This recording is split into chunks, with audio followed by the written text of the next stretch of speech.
dilim ng gabi, may apo. Isang mapagpalang araw mga kapamilya, habang masayang nagsasalo sa hapagkainan ng buong pamilya Jacinto, buong pagmamalaking ibinahagi ni Ricardo na nakabili na siya ng isang napakalawak na lupain.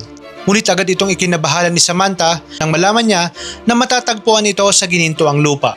Ayon kay Samantha, delikado ang lugar dahil matagal na itong kilalang pugad ng mga kriminal at sentro ng maraming kaguluhan. Alala siya na baka malagay sa panganib ang kalagayan ng kanilang pamilya at ang mga taong naninirahan doon. Samantala, hindi naman napigilan ni Gabo ang galit na matagal niya nang kinikimkim laban kay Django. Sa isang iglap, mabilis niyang pinabagsak ang lahat ng umaharang sa kanyang daraanan at muling ipinakita ang kanyang pambihirang husay sa pakikipaglaban. Habang tumitindi ang kaguluhan, lalo namang sumiklab ang alita ng dalawang magkaribal. Dahil sa matinding galit, buong tapang na hinamon ni Django si Gabo sa isang labanang tila buhay ang nakataya. Sa muling pagkaharap ng dalawa, hindi maitago ng ina ni Gabo ang kanyang matinding pangamba. Napasigaw siya habang pinagmamasdan ang mapanganib na komprontasyon at taimtim na umaasang makakaligtas ang kanyang anak. Ngunit muling pinatunayan ni Gabo kung bakit siya kinatatakutan ng buong gininto ang lupa.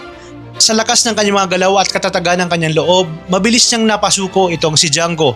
Isang malakas na sipa ang napatumba sa kanya sa kalaban na sinundan pa ng sunod-sunod na pag-atake hanggang sa tuluyan itong mawalan ng kakayahang lumaban. Sa gitna ng matinding sagupaan ay inilabas ni Gabo ang lahat ng sakit, galit at hinanakit na matagal niya nang itinatago. Isinisi niya kay Django ang mga taong nasayang sa kanyang buhay, kabilang na ang mga panahong ginugol niya sa loob ng kulungan. Dahil dito nangako si Gabo na pananagutin si Django sa lahat ng kasalanang kanyang nagawa at sa lahat ng pagdurusang idinulot nito sa kanyang buhay. Ngunit ito na nga ba ang simula ng kanyang paghihigante o simula pa lang ng mas malaking digmaan? Ano kaya ang magiging epekto ng pagbili ni Ricardo ng lupain sa mapanganib na gininto ang lupa? At ano pang mga pagsubok ang haharapin ni Samantha at Gabo sa mga susunod na kabanata?